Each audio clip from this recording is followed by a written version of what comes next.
with words, but I won't let them bruise. Even though it hurts, I won't show it to you.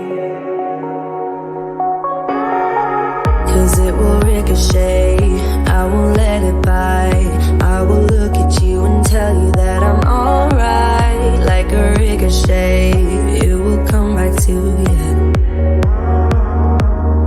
Let me tell you, no, because my eyes are open, your words will keep bouncing away. And even if you're trying to hurt me, my skin's getting thicker each day. I don't know how you fall asleep at night, knowing that your words are hurtful, it's just not right. No, because my eyes are open, your words will keep bouncing away. Like a ricochet, like a ricochet, like a ricochet, like a ricochet.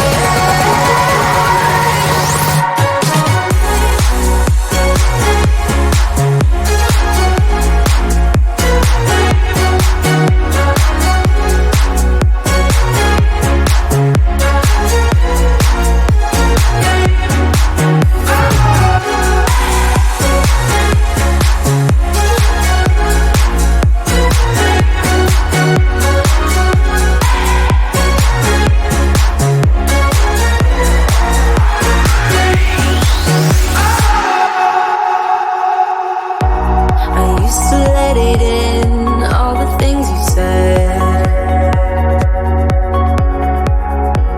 You try to turn me into somebody else, but it will ricochet, I won't let it bite. I will look at you and tell you that I'm alright. Like a ricochet, it will come back to you.